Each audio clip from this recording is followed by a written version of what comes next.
Assalamualaikum warahmatullahi wabarakatuh.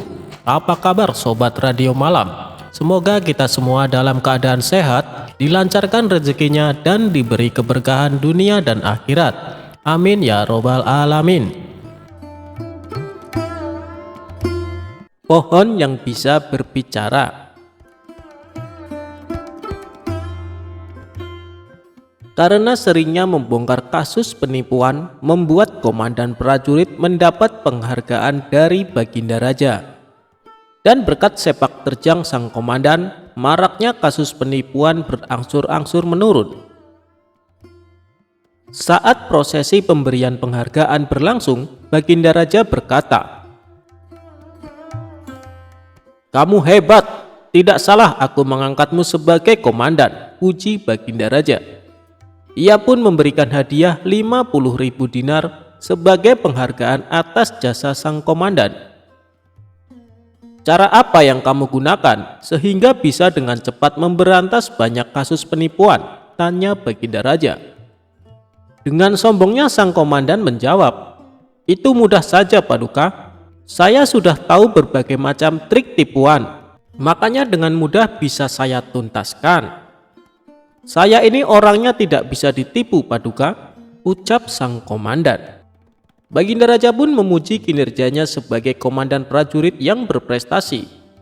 Sementara Abu Nawas yang juga hadir berkata di hadapan Baginda Raja, "Pekerjaan seperti itu menurut saya sangat mudah dan tidak berat." Perkataan Abu Nawas ini membuat sang komandan merasa tersinggung. Abu Nawas, kamu berkata demikian karena kau tidak bisa menipuku," ujar sang komandan. "Kamu mungkin bisa menipu semua orang, bahkan kepada Paduka yang mulia. Tapi ketahuilah, kau tidak akan bisa menipuku," kata sang komandan melanjutkan. "Sayang sekali aku tidak bisa meninggalkan istana begitu saja. Kalau tidak, tentu pasti aku akan bisa menipumu dengan sebuah pohon yang bisa berbicara," timpal Abu Nawas. "Mana ada pohon bisa berbicara, kamu jangan menghayal Abu Nawas," balas sang komandan. "Aku bisa membuktikannya dengan membawa pohon itu kemari," sahut Abu Nawas. "Kalau begitu ayo kita buktikan, aku tunggu di sini. Pergilah dan ambil pohon itu, lalu kembalilah kemari," balas komandan. Tidak lama kemudian Abu Nawas bertanya kepada Baginda Raja, "Bagaimana Paduka? Apakah Paduka mengizinkan saya pergi sebentar untuk mengambil pohon yang bisa berbicara?" Baginda Raja pun menjawab, "Silahkan Abu Nawas, pergilah dan ambillah pohon itu." Setelah mendapat izin dari Baginda Raja, Abu Nawas pun berkata, "Baiklah wahai komandan, tunggulah aku di sini. Aku akan segera kembali dengan membawa pohon yang bisa berbicara," tutur Abu Nawas. Maka pergilah Abu Nawas meninggalkan istana. Namun setelah 1 jam 2 jam berlalu, Abu Nawas tak kunjung datang. Sampai waktu malam tiba, sang komandan masih menunggu. Tapi Abu Nawas tak datang juga.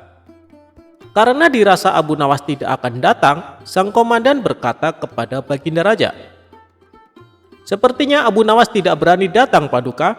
Dia pasti takut karena ketahuan bohongnya. Kalau dia berani, pasti dia sudah datang dan membuktikan ucapannya," kata sang komandan merasa bangga.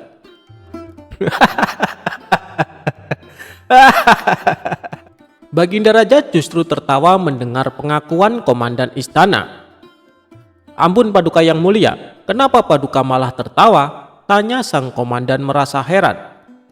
"Abu Nawas tidak datang bukan karena takut ketahuan berbohong, tapi justru telah berhasil menipumu," balas Baginda Raja sambil tertawa. "Maksud Paduka?" tanya sang komandan tak mengerti. "Kamu menunggu di sini sampai larut malam, padahal Abu Nawas tidak akan datang. Bukankah itu berarti Abu Nawas telah berhasil menipumu?" tutur Baginda Raja. Seketika sang komandan mulai menyadari. Ia pun merasa malu karena telah menyombongkan dirinya. Ini baru pertama kali orang gila telah memperdayaiku, gerutu sang komandan. Tawa Baginda Raja pun kembali pecah. Ia tak henti-hentinya tertawa sambil memegangi perutnya.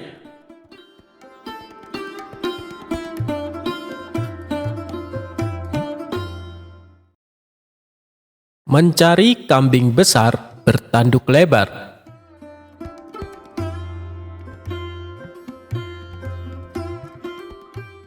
Abu Nawas cerdas sekali, bisa memberi solusi atas kesusahan Baginda Raja. Berawal suatu malam, Raja tidak bisa tidur. Matanya belum bisa diajak istirahat. Maklum saja, pikirannya sedang tidak tenang. Gara-garanya, seorang pemuda membawa masalah pelik pada siang hari sebelumnya. Masalahnya muncul ketika siang itu seorang pemuda datang ke kota Baghdad menghadap Baginda Raja, raja yang adil, arif dan bijaksana. Ketika raja sedang duduk di balerung bersama beberapa orang menteri. "Hei anak muda, engkau berasal dari mana?" tanya Baginda kepada pemuda tersebut. "Ya tuanku Syah Alam," jawab sang pemuda. "Ampun beribu ampun. Adapun hamba ini berasal dari negeri Kopiah." "Apa maksudmu datang kemari? Ingin berdagang?" tanya Baginda Raja lagi. "Ya tuanku, hamba datang kemari ingin mengadukan nasib hamba," jawab si saudagar. "Katakan maksudmu supaya bisa kudengar," perintah Baginda Raja. Saudagar kaya ini bercerita telah bertahun-tahun berumah tangga namun tidak kunjung punya momongan. Allah Subhanahu wa Ta'ala belum menakdirkan dirinya memiliki anak. Maka ia berkata kepada istrinya untuk bernazar kepada Allah Subhanahu wa Ta'ala. Jika diberi anak laki-laki, akan memotong kambing yang besar dan lebar tanduknya sejengkal. Kemudian dagingnya disedekahkan kepada fakir miskin. Keinginan itu ternyata dikabulkan Allah Subhanahu wa Ta'ala. Istrinya pun hamil dan melahirkan bayi laki-laki yang sehat walafiat. Kemudian sang saudagar menyuruh beberapa orang untuk mencari kambing besar yang bertanduk selebar jengkal. Dengan pesan, beli saja kambing itu berapapun harganya, tidak usah ditawar lagi. Ternyata usaha tersebut gagal total. Sulit memperoleh kambing dengan lebar tanduk sejengkal. Kambing yang ada paling-paling selebar 3-4 jari. Akibatnya saudagar itu merasa kesulitan. Tidur pun tidak nyenyak. Terpikir olehnya untuk mengganti nazarnya tersebut dengan 10 ekor kambing sekaligus. Yang penting kan kambing, bukan hewan lain. Namun rencana tersebut akan dikonsultasikan dulu dengan beberapa orang penghulu di negeri itu. Ia telah mengadu kepada seorang penghulu. Pas kebetulan saat itu datang di rumah penghulu sedang banyak orang. Rupanya ada pertemuan para penghulu seluruh negeri. "Apa maksud kedatangan Anda kemari?" tanya penghulu yang tertua. "Ya Tuan Kadi, hamba mempunyai nazar yang sulit dipecahkan." Lalu ia menguraikan kendala yang dihadapi dan rencana penggantiannya. Ternyata para kadi itu tidak berani memberikan rekomendasi untuk mengganti nazar. Mereka bahkan menyuruh saudagar tersebut terus mencari kambing bertanduk sejengkal, dimanapun dan kemanapun sesuai nazar semula.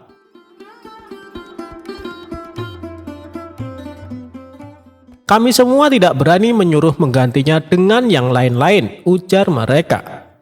Kenyataan itu makin menambah berat beban saudagar tersebut.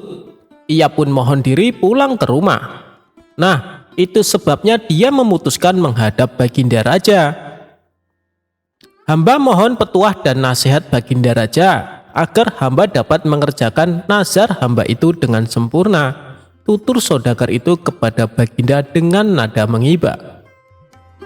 "Baiklah, datanglah besok pagi. Insya Allah aku dapat memberi jalan keluar," janji Baginda Raja. Saudagar itu pun mohon pamit dengan meninggalkan beban bagi Baginda Raja. Dia bingung memikirkan nazar saudagar tersebut. Sepanjang siang dan malam ia tidak dapat memicingkan matanya. Dengan apa nazar itu akan dibayar bila kambing bertanduk sejengkal tidak didapat juga? Diganti dengan yang lain haram hukumnya. Malam harinya, Baginda Raja mengumpulkan para kadi dan alim ulama di istananya. Kepada mereka, Baginda Raja menyatakan keresahan hatinya sehubungan dengan nazar saudagar dari Qopiyah itu. Tolong berikan pertimbangan kepadaku malam ini juga, karena aku sudah terlanjur berjanji kepadanya untuk menerimanya menghadap esok pagi, atau aku akan mendapat malu besar. Suasana Balerung pun hening, sunyi senyap berkepanjangan. Mereka termenung dan terpekur memikirkan titah Baginda Raja. Namun, tidak juga ditemukan jalan keluarnya. Ya Tuanku Sahalam, tidak ada hukumnya, baik menurut kitab maupun logika, bahwa nazar itu boleh diganti dengan barang lain. Setelah itu satu persatu mereka mohon diri meninggalkan Balerung dan pertemuan pun bubar. Baginda Raja lalu masuk istana hendak tidur, tetapi yang diceritakan tadi, mata Baginda Raja tidak mau diajak kompromi, karena otak masih terfokus pada masalah nazar dan malu besar yang akan dihadapinya esok pagi. Menjelang subuh, Baginda Raja pun teringat kepada Abu Nawas. Tidak ada manusia yang dapat memutuskan hal ini selain Abu Nawas, pikirnya dengan sukacita. Setelah itu barulah Baginda Raja dapat memicingkan matanya, tidur pula sampai pagi. Begitu bangun, diutuslah penggawa memanggil Abu Nawas.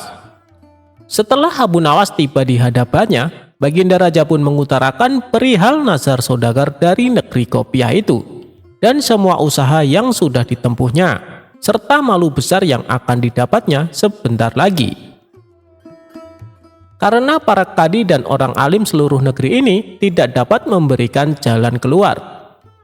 Apalagi sebentar lagi saudagar dari negeri Qopiyah tersebut akan menghadap ke istana. Apa pendapatmu tentang hal itu? Tanya Baginda Raja dengan sorot mata ingin tahu jawaban Abu Nawas. Ya Tuanku Sahalam, janganlah Tuanku bersusah hati. Jika Tuanku percaya, insya Allah hamba dapat menyelesaikan perkara ini, jawab Abu Nawas meyakinkan. Tidak berapa lama kemudian, Balerung pun dipenuhi orang-orang yang ingin tahu keputusan Baginda Raja tentang nazar saudagar dari negeri Qopiyah itu.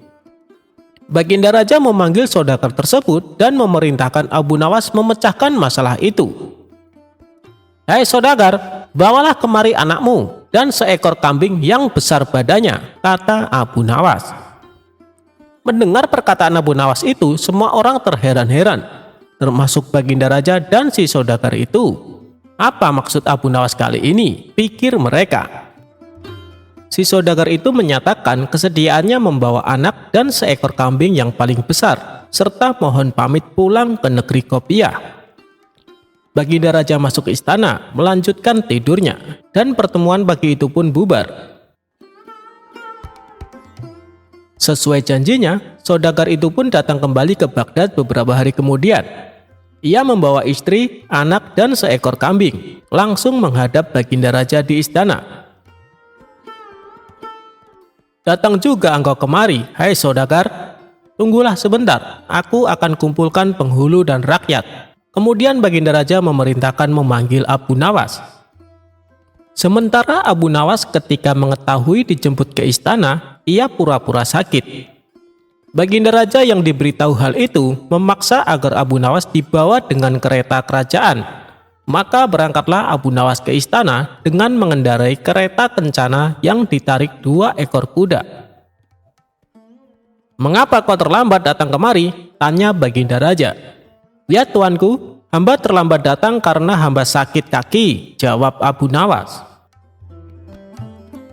Hai Abu Nawas, saat ini telah datang kemari saudagar itu bersama istri, anak dan seekor kambing yang besar badannya. Coba selesaikan masalah ini dengan baik. Baiklah, akan hamba selesaikan masalah ini. Bukan main senang hati Baginda Raja mendengar jawaban itu. Abu Nawas menarik kambing dan anak saudagar itu. Jari tangan kiri anak tersebut dijengkalkan ke tanduk kambing dan ternyata sama panjangnya. Baginda Raja dan seluruh yang hadir di Balerung heran memikirkan ulah Abu Nawas. "Ya tuanku, hamba mohon ampun. Jika hamba tidak salah ingat, saudagar itu mengatakan bahwa lebar tanduk kambing itu sejengkal. Karena yang dinazarkan anak ini, jari anak inilah yang hamba jengkalkan ke tanduk kambing itu. Dan ternyata pas benar. Jadi kambing ini boleh disembelih untuk membayar nazar. Itulah pendapat hamba. Jika salah, hamba serahkan keputusannya kepada Baginda Raja dan semua orang yang hadir di sini." "Pendapat Abu Nawas aku kira benar," kata Baginda Raja dengan sangat meyakinkan. Bukan main senang hati saudagar itu, karena dapat membayar lunas nazarnya, maka diberikanlah hadiah kepada Abu Nawas berupa uang 100 dirham. Kemudian ia mohon pamit kepada Baginda Raja dan pulang ke negerinya.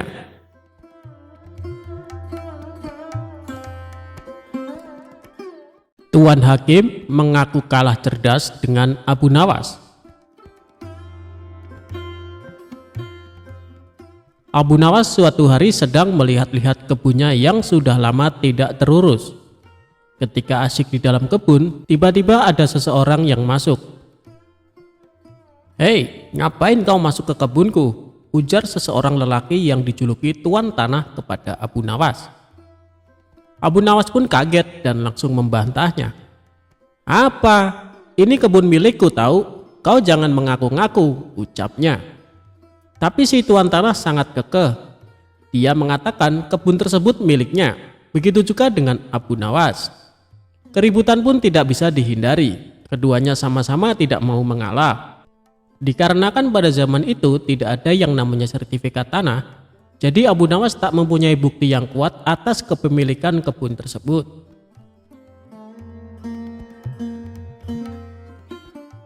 Tidak ada jalan lain bagi Abu Nawas kecuali melapor kepada Baginda Raja. "Ayo kita adukan masalah ini kepada Baginda Raja," ucap Abu Nawas. Tantangan tersebut tidak membuat si Tuan Tanah mundur. Ia tetap meladeni permintaan Abu Nawas. Keduanya pun pergi ke istana untuk menghadap Baginda Raja.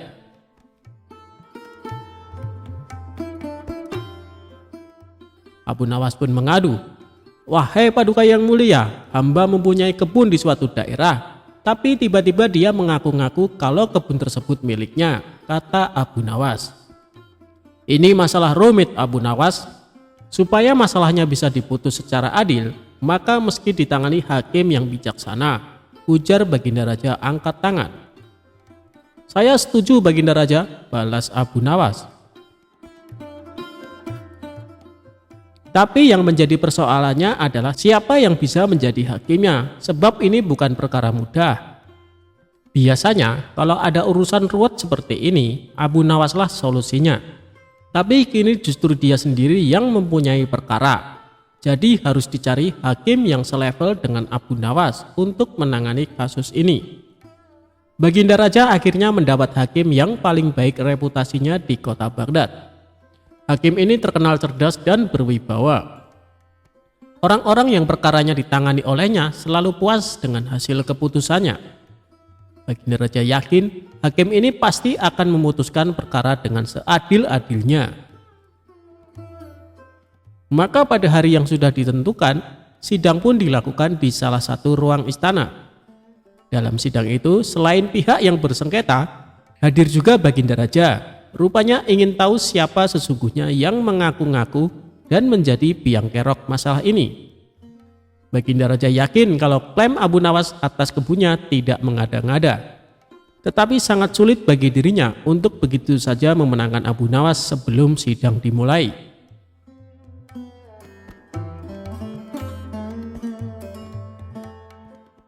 Bila di antara kalian berdua ada yang terbukti bersalah dengan mengaku-ngaku kebun tersebut miliknya, maka hukuman penjara siap menanti, ancam Baginda Raja. Oleh karena itu, sebelum sidang dimulai, aku kasih satu kesempatan lagi. Kalau mau jujur sekarang, aku tidak akan menghukumnya, ucap Baginda Raja mengancam. Tapi si Tuan Tanah tetap pada pendiriannya, dan sidang langsung dimulai. Untuk menguji kebenaran atas pengakuan kebun itu, maka sang hakim bertanya kepada kedua belah pihak yang bersengketa. "Berapa jumlah pohon di dalam kebunmu?" tanya hakim kepada tuan tanah. Si tuan tanah nampak kebingungan, bahkan cenderung panik.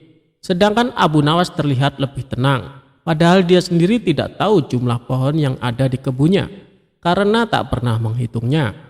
Lagi pula, siapa yang sudi menghitung pohon di kebun?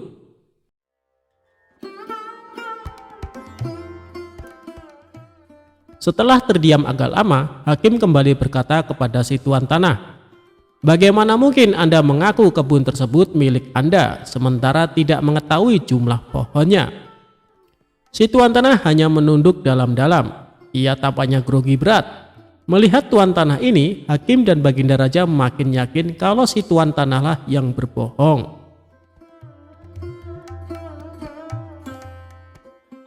Kemudian pertanyaan tadi juga diajukan oleh hakim kepada Abu Nawas. "Sekarang giliranmu, Abu Nawas. Berapa jumlah pohon yang ada di kebunmu?" tanya sang hakim. "Sebelum hamba menjawabnya, bolehkah hamba bertanya kepada tuan hakim?" ucap Abu Nawas. "Silahkan Abu Nawas," jawab hakim. "Berapa lama Anda menempati rumah Anda?" tanya Abu Nawas. "Kira-kira sejak beberapa tahun yang lalu." "Memangnya kenapa Abu Nawas?" tanya balik tuan hakim keheranan. "Tidak, hamba cuma mau bertanya, berapa jumlah genting yang ada di rumah Anda?" tanya Abu Nawas lagi. Hakim tersebut langsung gelagapan dengan pertanyaan Abu Nawas. Ia tidak bisa menjawabnya. Lalu sang hakim mengumumkan keputusan persidangan kali ini. "Kebenaran ada di pihak Abu Nawas, dan kau tuan tanah karena telah berbohong maka akan dihukum penjara," ujar sang hakim lalu mengetok palu dan persidangan selesai. Bisa ditebak wajah pucat tuan tanah itu saat dirinya diseret ke penjara. Hakim yang terkenal adil dan bijaksana itu mengakui terkadang kecerdasan dan kejeniusan bisa patah oleh argumen. "Saya belum pernah kalah kecuali dengan kau Abu Nawas," pungkas sang hakim mengakui kehebatan Abu Nawas.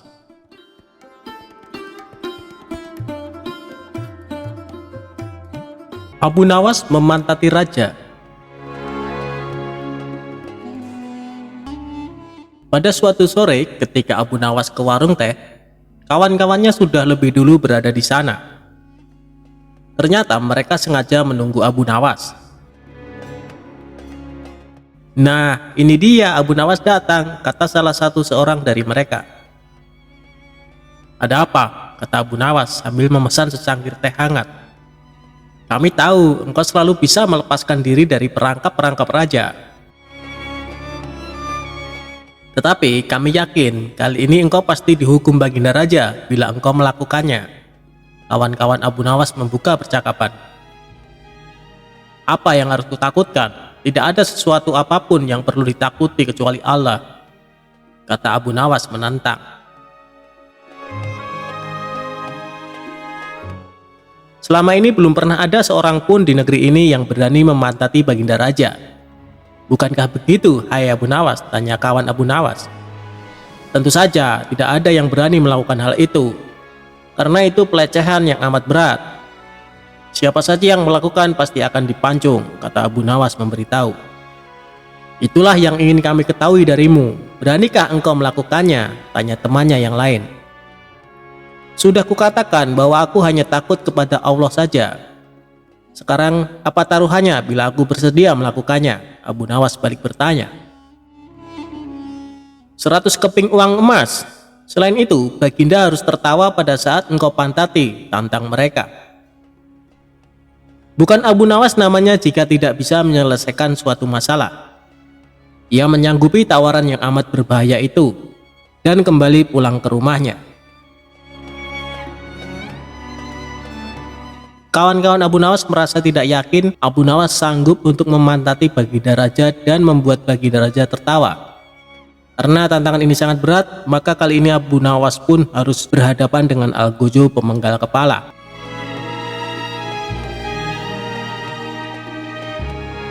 Minggu depannya, Baginda Raja mengadakan jamuan kenegaraan. Para menteri, pegawai istana, dan orang-orang dekat Baginda diundang. termasuk juga Abu Nawas. Abu Nawas merasa hari-hari berlalu dengan cepat karena ia harus menciptakan jalan keluar yang paling aman bagi keselamatan lehernya dari pedang Algojo. Tetapi bagi kawan-kawan Abu Nawas, hari-hari terasa amat panjang karena mereka sudah tidak sabar menunggu pertaruhan yang amat mendebarkan itu. Persiapan-persiapan di halaman istana sudah dimulai. Baginda Raja menginginkan acara itu akan digelar dengan meriah.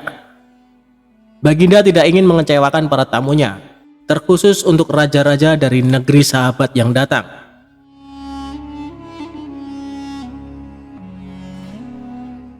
Akhirnya hari yang dijanjikan telah tiba. Semua tamu sudah datang kecuali Abu Nawas. Kawan-kawan Abu Nawas yang menyaksikan dari jauh merasa kecewa karena Abu Nawas tidak hadir. Namun ternyata mereka keliru. Abu Nawas bukan tidak datang, tetapi terlambat sehingga Abu Nawas duduk di tempat yang paling belakang. Ceramah-ceramah yang mengesankan mulai disampaikan oleh para ahli pidato. Kemudian giliran Baginda Raja menyampaikan pidatonya. Setelah menyampaikan pidato, Baginda melihat Abu Nawas duduk sendirian di tempat yang tidak ada karpetnya. Karena merasa heran, Baginda Raja bertanya, "Mengapa engkau tidak duduk di atas karpet?" tanya Raja. "Paduka yang mulia, hamba haturkan terima kasih atas perhatian Baginda. Hamba sudah merasa bahagia duduk di sini," kata Abu Nawas. "Wahai Abu Nawas, majulah dan duduklah di atas karpet, nanti pakaianmu kotor karena duduk di atas tanah," Baginda Raja menyarankan. "Ampun tuanku yang mulia, sebenarnya hamba ini sudah duduk di atas karpet," jawab Abu Nawas dengan santai. Baginda bingung mendengar pengakuan Abu Nawas karena Baginda melihat sendiri Abu Nawas duduk di atas lantai. "Karpet yang mana yang engkau maksudkan itu, wahai Abu Nawas?" tanya Baginda masih bingung. "Karpet hamba sendiri, tuanku yang mulia. Sekarang hamba selalu membawa karpet dimanapun hamba pergi," kata Abu Nawas seolah-olah menyimpan misteri. "Tetapi sejak tadi aku belum melihat karpet yang engkau bawa," kata Baginda Raja bertambah bingung. "Baiklah Baginda yang mulia, kalau memang ingin tahu maka dengan senang hati hamba akan menunjukkan kepada Paduka yang mulia," kata Abu Nawas sambil beringsut-ringsut ke depan. Setelah cukup dekat dengan Baginda, Abu Nawas berdiri, kemudian menunjukkan potongan karpet yang ditempelkan di bagian pantatnya. Abu Nawas kini seolah-olah memantati Baginda Raja. Melihat ada sepotong karpet menempel di pantat Abu Nawas, Baginda Raja tak bisa membendung tawa sehingga beliau terpinggal-pinggal diikuti oleh para tamu yang datang. Menyaksikan kejadian yang menggelikan itu, kawan-kawan Abu Nawas merasa kagum dan mereka harus rela melepas 100 keping emas untuk Abu Nawas.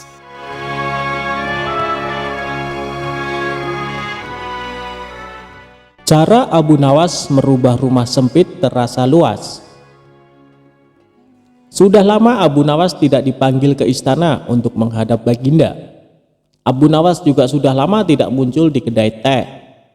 Kawan-kawan Abu Nawas banyak yang merasa kurang bergairah tanpa kehadiran Abu Nawas. Tentu saja keadaan kedai tak semarak karena Abu Nawas si pemicu tawa tidak ada. Suatu hari ada seorang laki-laki setengah baya ke kedai dan menanyakan Abu Nawas. Ia mengeluh bahwa ia tidak menemukan jalan keluar dari masalah pelik yang dihadapi. Salah seorang teman Abu Nawas ingin mencoba menolong. "Cobalah utarakan kesulitanmu kepadaku, barangkali aku bisa membantu," kata kawan Abu Nawas. "Baiklah, aku mempunyai rumah yang sangat sempit, sedangkan aku tinggal bersama istri dan ke-8 anak-anakku. Rumah itu kami rasakan terlalu sempit, sehingga kami tidak merasa bahagia," kata orang itu membeberkan kesulitannya. Kawan Abu Nawas tidak mampu memberikan jalan keluar. Begitu juga dengan yang lainnya. Sehingga mereka menyarankan agar orang itu pergi menemui Abu Nawas di rumahnya saja. Orang itu pun pergi ke rumah Abu Nawas, dan kebetulan Abu Nawas sedang mengaji. Setelah mengutarakan kesulitan yang dialami, Abu Nawas bertanya kepada orang tersebut, "Punyakah engkau seekor domba?" "Tidak, tetapi aku mampu membelinya," jawab orang itu. "Kalau begitu belilah seekor dan tempatkan domba itu di dalam rumahmu," Abu Nawas menyarankan. Orang itu tidak membantah. Ia langsung membeli seekor domba seperti yang disarankan Abu Nawas. Beberapa hari kemudian, orang itu datang lagi menemui Abu Nawas. "Wahai Abu Nawas, aku telah melaksanakan saranmu, tetapi rumahku bertambah sesak. Aku dan keluargaku merasa segala sesuatu menjadi lebih buruk dibandingkan sebelum tinggal bersama domba," kata orang itu mengeluh. "Kalau begitu, belilah lagi beberapa ekor unggas dan tempatkan juga mereka di dalam rumahmu," saran Abu Nawas. Orang itu tidak membantah. Ia langsung membeli beberapa ekor unggas yang kemudian dimasukkan ke dalam rumahnya. Beberapa hari kemudian orang itu datang lagi ke rumah Abu Nawas. "Wahai Abu Nawas, aku telah melaksanakan saran-saranmu dengan menambahi penghuni rumahku dengan beberapa ekor unggas. Namun begitu aku dan keluargaku semakin tidak betah tinggal di rumah yang makin banyak penghuninya. Kami bertambah merasa tersiksa," kata orang itu dengan wajah yang semakin muram. "Kalau begitu belilah seekor anak unta dan peliharalah di dalam rumahmu," kata Abu Nawas menyarankan kembali. Orang itu tidak membantah. Ia langsung pergi ke pasar hewan membeli seekor anak unta untuk dipelihara di dalam rumahnya. Beberapa hari kemudian orang tersebut datang lagi menemui Abu Nawas. Dan ia berkata, "Wahai Abu Nawas, tahukah engkau bahwa keadaan di dalam rumahku sekarang hampir seperti neraka. Semuanya berubah menjadi lebih mengerikan daripada hari-hari sebelumnya. Wahai Abu Nawas, kami sudah tidak tahan tinggal serumah dengan binatang-binatang itu," kata orang itu putus asa. "Baiklah, kalau kalian sudah merasa tidak tahan, maka jualah anak unta itu," kata Abu Nawas. Orang itu tidak membantah. Ia langsung menjual anak unta yang baru dibelinya. Beberapa hari kemudian, Abu Nawas pergi ke rumah orang tersebut.